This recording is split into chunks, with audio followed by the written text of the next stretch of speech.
tous et bienvenue dans ce nouveau numéro de 101%. Aujourd'hui au sommaire, la critique de Magical Drop 5, Nochan et Otto. Et aujourd'hui, ça y est, c'est mon tour. Je vais faire mon baptême de télétransportation, j'ai toujours voulu faire comme Sangoku. Et ça va vous étonner, mais j'aimerais bien le retrouver au Japon par exemple. Donc d'abord, je mets mon manteau parce qu'en novembre, il fait un peu froid dehors.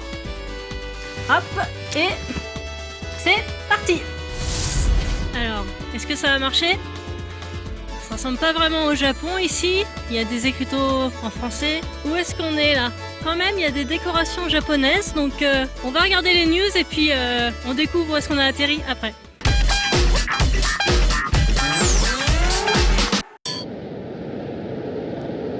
La Wii U est disponible depuis le 18 novembre sur le continent nord-américain. Un des premiers jeux téléchargeables sur l'eShop correspondant est Chasing Aurora. Il s'agit d'un jeu en multi des plus aériens développé par le studio autrichien Broken Rules. Le joueur y contrôle des figures en origami qui vont s'affronter dans différents modes de compétition. Le mode multi proposera 3 modes de jeu principaux inspirés de jeux enfantins comme cache-cache ou une chasse au drapeau. Le mode solo, lui, sera plus du type course contre la montre. Comme de nombreux jeux indépendants, la direction artistique semble être un point fort du jeu entre la 2D vectorisée, aux formes fortement géométriques, et un rendu pixel art bien rétro. Le titre coûte un peu moins de 15 $ outre-Atlantique et on espère bien que le jeu sera également disponible à la sortie de la console en Europe.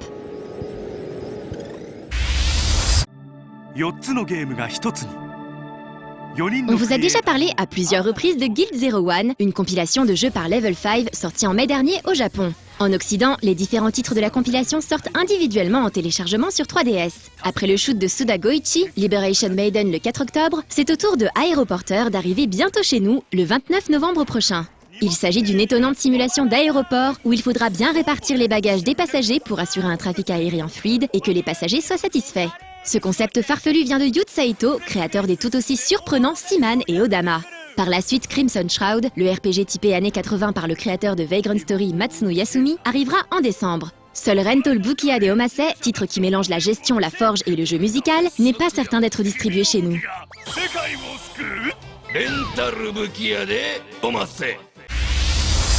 Après Mighty Fleet Champ, sorti en novembre 2009 sur DSiWare, et Mighty Milky Way toujours sur DSiWare en mai 2011, le développeur WayForward proposait en décembre 2011 sur 3DS le 3e épisode de sa série de jeux de plateforme puzzle Mighty. Dans Mighty Switch Force Hyperdrive Edition, remake de l'épisode 3DS pour la Wii U, vous pourrez à nouveau incarner la cybergardienne de la paix Patricia Wagon et arrêter les hooligans de l'espace qui sèment la zizanie sur votre planète. Le jeu sera cette fois entièrement en 1080p, adoptera donc un style plus cartoon animation flash et dira adieu aux gros pixels. Bien sûr, le gameplay sera également adapté pour le Wii U Gamepad et l'intégralité des niveaux du jeu, soit 21 en tout, disposeront d'une version Hyper, comme dans difficulté Hyper gratinée. Ces derniers seront donc réservés à ceux qui veulent en baver et s'accrocher sur ces différents puzzles. Le jeu était disponible sur l'eShop américain dès la sortie de la console, mais pour l'instant, sa disponibilité européenne n'a pas été confirmée.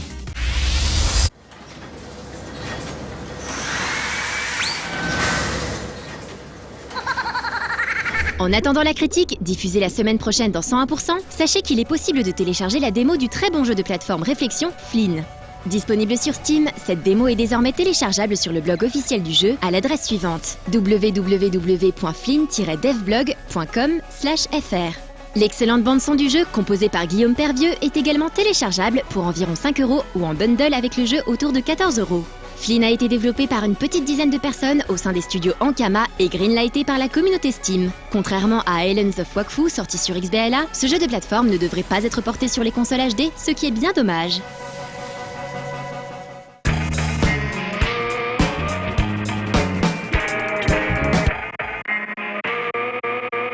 Ça y est, j'ai compris, on est à Samurai Japon. Alors vous remarquez, un samouraï c'est avec un U, pas OU.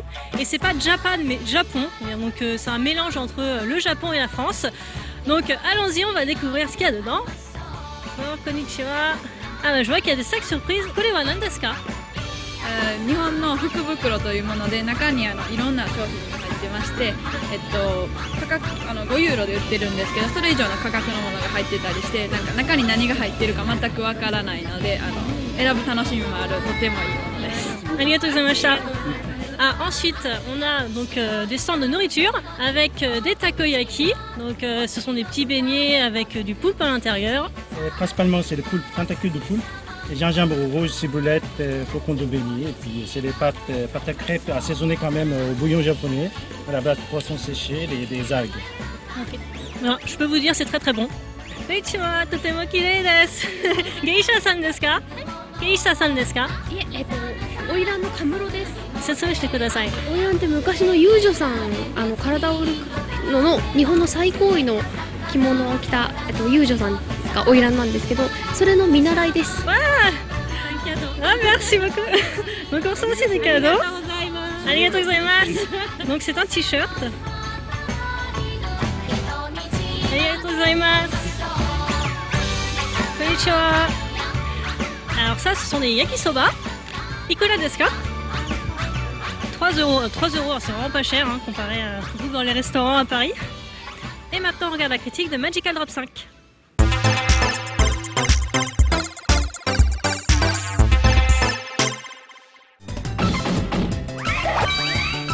La série des Magical Drop avait été développée par Data East en arcade, puis sur Neo Geo sur la deuxième moitié des années 90.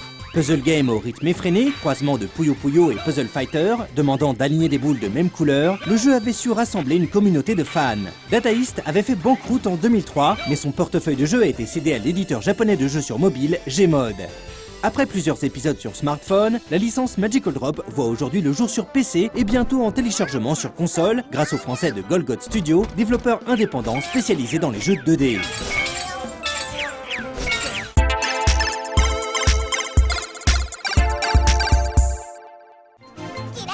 Dans Magical Drop, on incarne un personnage tiré des cartes du tarot. Ces personnages sont donc des incarnations de concepts comme la justice ou la mort, en mode mignon. On retrouve tout à fait ici l'esprit de la bonne époque de Puyo Puyo, avec du mignon à l'extrême. Le jeu propose un mode histoire où chaque personnage aura une petite série d'adversaires à affronter avant de débloquer son artwork et sound test dans le menu bonus du jeu. Et à propos de son, ou plutôt de voix, on a l'agréable surprise de trouver un jeu où les voix originales en japonais sont intégralement conservées.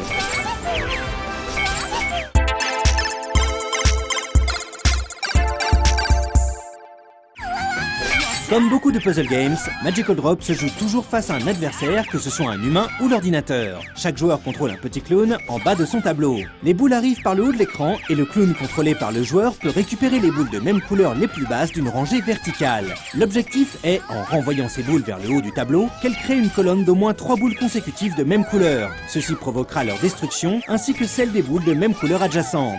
On peut bien sûr réaliser des enchaînements, en l'occurrence de 2 manières différentes. Soit la destruction d'un bloc a pour conséquence une autre destruction, ou bien le joueur est lui-même assez rapide pour détruire un autre bloc alors que l'animation de destruction précédente est encore en cours. Ceci veut dire que Magical Drop est un jeu au rythme extrêmement rapide. Il faut se dépêcher d'enchaîner pour réussir à gagner. Et pour gagner justement, il y a 2 moyens. Soit on atteint un quota prédéfini de blocs à casser, soit on attaque suffisamment l'adversaire pour que son tableau déborde. Les enchaînements permettent d'attaquer faisant descendre les colonnes de son adversaire. Et chose à noter, chaque personnage jouable aura sa propre manière d'attaquer. Le chariot par exemple fera descendre les colonnes plus vite vers le milieu. Le choix des personnages joués changera donc la manière que vous aurez de perturber le jeu de votre opposant. Magical Drop 5 se joue de base en 1 contre 1, mais d'autres modes de jeu existent. On trouve le 2 contre 2 en coopératif, synonyme de pas mal de confusion bon enfant. Mais il y a aussi le jeu à 4 où chacun possède son propre tableau. Il est possible de jouer en local ou en ligne avec un classement global. Cette version de Magical Drop intègre aussi un personnage d'un jeu jamais sorti de Data East, Bruce de Ghostlop. Ce personnage possède son propre gameplay qui est très différent. Il s'agit ici de lancer une boule vers le haut de l'écran pour détruire les boules de la bonne couleur. Il y a un petit côté Ikaruga. Bruce pourra être joué à tout moment dans Magical Drop, opposant donc son gameplay aux autres personnages.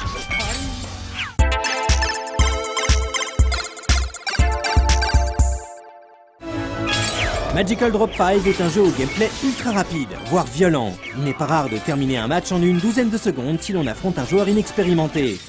On approuve l'initiative de Golgot Studio qui nous propose ici un épisode HD extrêmement fidèle à la saga et à petit prix. le gameplay reste toujours aussi solide et agréable. Cependant, des bugs existent et sont pour l'instant assez ennuyeux. Comme le jeu est extrêmement rapide, vous jouez souvent avec quelques tours d'avance en tête, et il arrive malheureusement que certaines des commandes que vous avez entrées ne soient pas prises en compte. De plus, on trouve parfois des variations de fluidité gênantes et des soucis de désynchronisation avec les jeux en ligne. C'est dommage, car ce sont des composantes essentielles du gameplay. Golgot Studio semble néanmoins sur le coup et s'est engagé à tout corriger sur la communauté Steam du jeu. On espère que tout sera impeccable lors de la sortie en téléchargement sur console début 2013.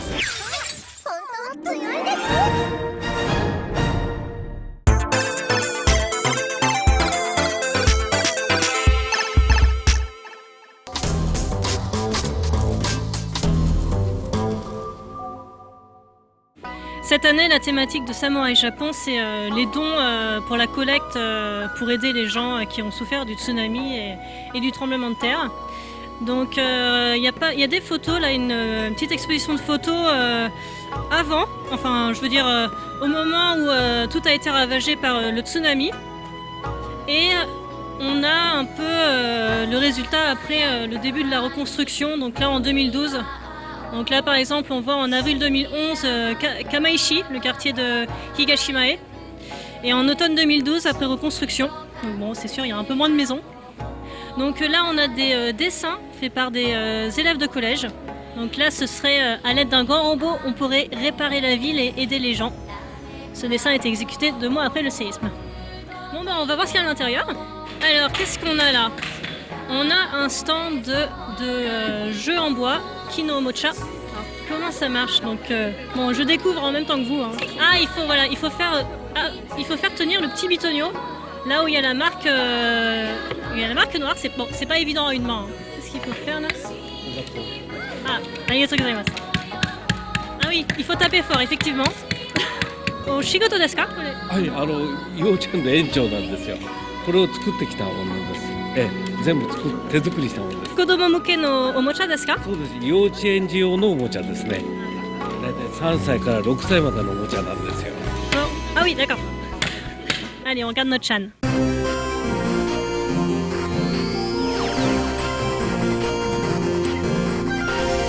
Salut les otaku, c'est Nono-chan. Vous savez ce que j'adore? C'est les films de Miyazaki. Bon, avant, c'était mieux quand c'était moins mainstream. Je veux dire, c'est les mêmes films, on est bien d'accord là-dessus. Mais Porco Rosso ou Laputa, c'était quand même plus cool quand il y avait que moi qui connaissais. Vous voyez ce que je veux dire? Bon, d'accord, c'est chouette quand même que des gens connaissent. Par exemple, l'artiste James Bacon, il a un nom qui donne fin celui-là, qui a fait toute une série de recherches graphiques qui reprennent l'univers des plus grands films de Miyazaki. Vous avez remarqué? On ne voit jamais le visage des personnages. Tiens, ça me fait penser à une théorie comme quoi Totoro serait un dieu de la mort et qu'en fait Mei et Satsuki... Non, je n'y ai pas pensé et vous non plus. Quand même, je crois que je ne verrai plus jamais ce film de la même manière. Bon, changeons de sujet et parlons robots. Non mais c'est vrai, hein, c'est quoi ces clichés sexistes comme quoi les poupées ce serait réservé aux filles et les robots réservés aux garçons? Les robots, moi j'aime bien. Bon, je suis une fille compréhensive et si Nono-chan a envie de jouer à la poupée, ça ne me gêne absolument pas du tout. Mais Burk quand même. Tout ça pour dire que le Tamashii Nation, la grande expo de Bandai pour présenter ses nouveaux produits, robots et figurines, tout ça, s'est tenu du 26 au 28 octobre 2012 à Tokyo. J'en sais des choses, je sais. Évidemment, à côté des nouveautés plus classiques, on a pu découvrir ce surprenant robot Disney dans lequel un robot Mickey, Minnie, Dingo, Pluto, Donald et Daisy s'encastrent pour former un robot géant. Et le détail qui tue, c'est le bateau de Steamboat Willie, vous savez, le dessin animé en noir et blanc, qui fait la tête du robot. La Wii U sort bientôt chez nous, je pense que vous devez être au courant quand même, vous regardez nos lives tout le temps. On peut s'attendre à une déferlante de petits goûts fun à cette occasion, mais il y en a déjà un qui m'accroche méchamment à l'œil, un moule à moustache de Mario en forme de Wii U Gamepad. Mais quelle idée géniale! Les cookies de folie que je vais pouvoir faire avec ça. Oui, vous ne le saviez pas, mais j'adore les cookies. Pensez-y si on se croise. Apparemment, ce sera disponible uniquement dans certains fast-food américains, alors finalement c'est pas si gagné que ça. Déception. Enfin, on ne peut pas terminer une émission digne de ce nom sans parler de chats quand même. Surtout quand il parodie des affiches de films célèbres, mais avec des chats partout, comme dans cette série de posters par l'artiste Brian Kirk.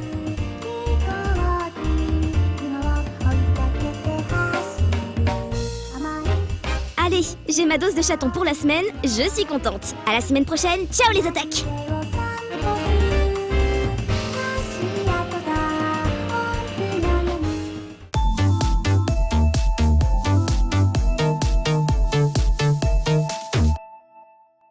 Il y a aussi des spectacles traditionnels japonais, de danse, de maniement d'armes. Et je crois que la musique qu'on entend c'est TM Revolution. Alors peut-être qu'on va avoir des news dans Auto.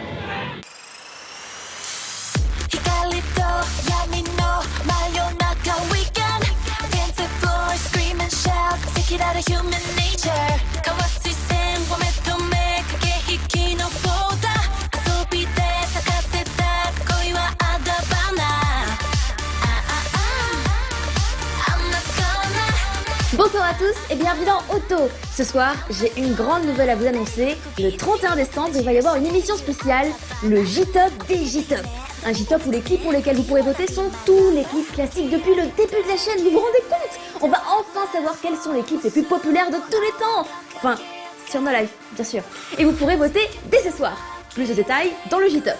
Au sommaire d'aujourd'hui, les topics, l'annonce des nouveautés et bien sûr, les releases.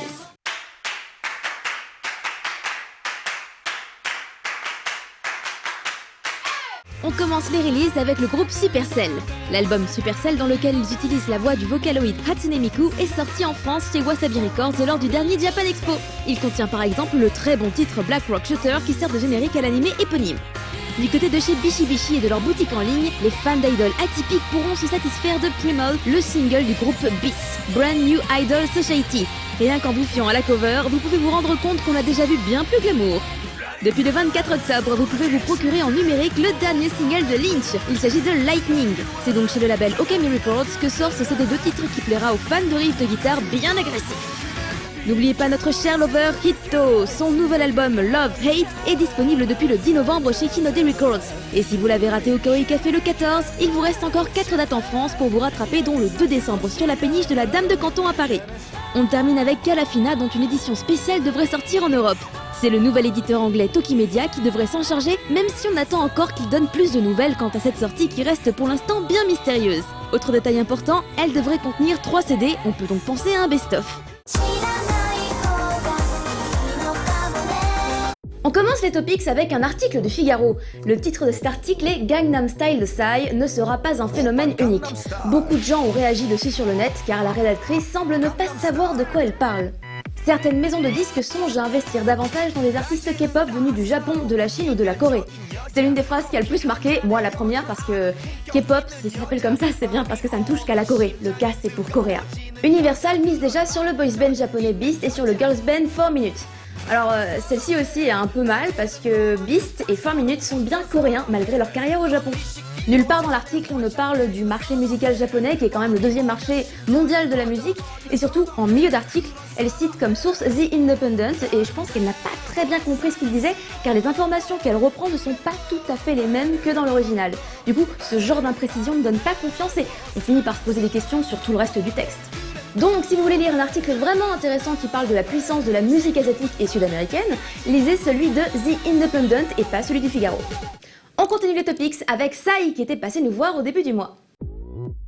Le phénomène sud-coréen Psy n'en finit pas de faire parler de lui. Il dépasse maintenant les 700 millions de vues pour le clip de Gangnam Style et il a même remporté récemment le MTV EMA Award du meilleur clip vidéo. Début novembre, Psy était à Paris pour le plaisir des adeptes de la Riding Horse Dance. Plus de 20 000 personnes se sont déplacées au Trocadéro de Paris pour danser avec lui. Le lendemain, le 6 novembre, Psy tenait une conférence de presse auquel de nombreux médias étaient conviés. Il a répondu avec beaucoup de lucidité aux questions des journalistes. As a product, Psy, they love me because of Gangnam Style, not any other song, but not any other my previous songs. People want something funny than Gangnam Style from now on. Like a little more ridiculous and you know, I'm gonna show my other things, other aspect later on if I have a chance. My job is about culture, right? You cannot say culture right or wrong. It's about taste. So each and everyone have different taste. So if I do a horse dance, haters hate it because it's so hoarse. You know what I'm saying? My fans like it because it's so hoarse. So same thing, different reaction. So I literally ignore that kind of criticism.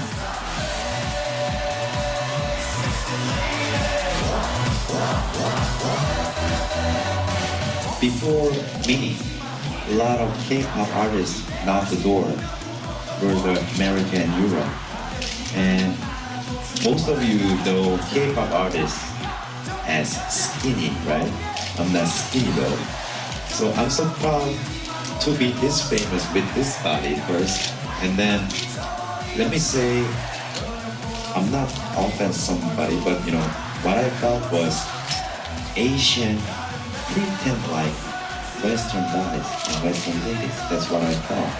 So when they speak English or when they do the performance, they act like American, they act like European, but we are Asian. So I thought that I will be a Korean. So that's why I didn't change the lyrics. If I use and if I translate in English, I'm not that special because you already have so many English speakers as a pop star. For example, Usher. He speaks better English than I am. But in Korean, I can speak better Korean than Usher. That's why I try to keep my words in Korean. I cannot say I have a success right now because as everybody told me, it's kind of phenomenon. And phenomenon means it's not by me, but it's by people. So this song, Gangnam Style, people make this. And now it's my turn. The second one, I gotta make my success by my own, not by people. And then I can bring every Korean, as many as possible. I want to introduce them. I'm going to do that in the future. That's one of my dreams. Parmi les médias télé, il y avait le petit journal de Canal+, qui était là pour se faire remarquer. Mais plus fort que lui, c'était le jeune Jordan Deluxe qui en a profité pour se ridiculiser un peu. Why did you steal my jacket? I'm very, very angry. I'm not Funny thing is, he looks really angry. 1, 2. That's why I steal your jacket. Ça, il ne manque pas de répartie. Thank you very much. C'est avec le sourire que cet artiste est reparti pour voyager dans d'autres pays, mais il devrait aussi revenir très vite avec de la nouveauté.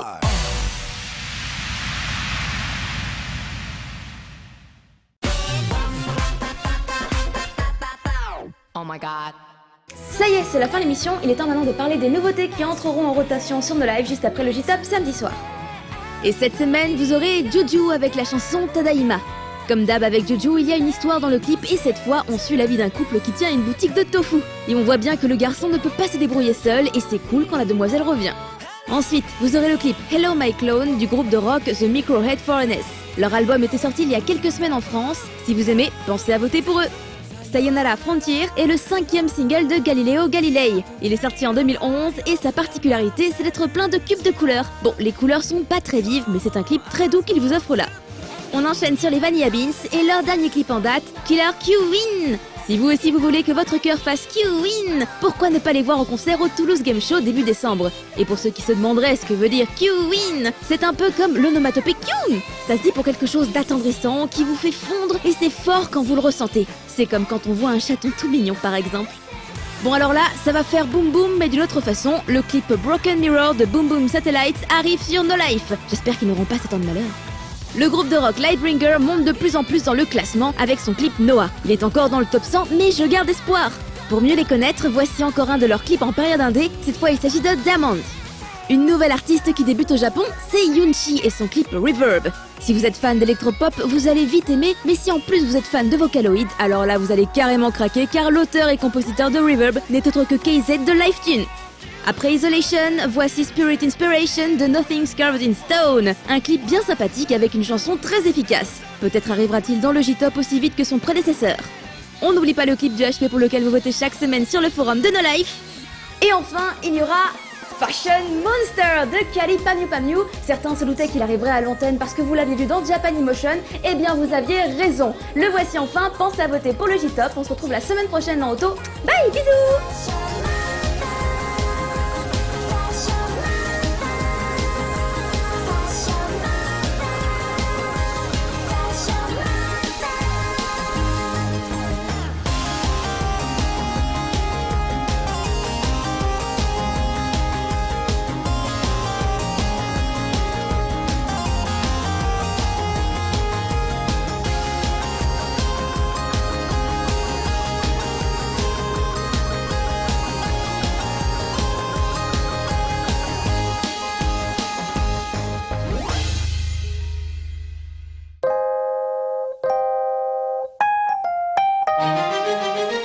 voilà, aujourd'hui on était à Samouraï Japon, un festival dédié à la culture japonaise. C'était bien sympa, il y a plein de petits stands avec des jouets, de la calligraphie, de la nourriture aussi, où vous pouvez acheter plein de trucs pour pas cher du tout. Donc voilà, alors je prends ma manette de télétransportation et on retourne sur le plateau. Et voilà, c'est bon, on est bien à No Life, je suis pas restée coincée dans une dimension parallèle. Donc voilà, Samouraï Japon c'était bien sympa, 100% c'est terminé pour aujourd'hui et je vous dis à très bientôt. Salut!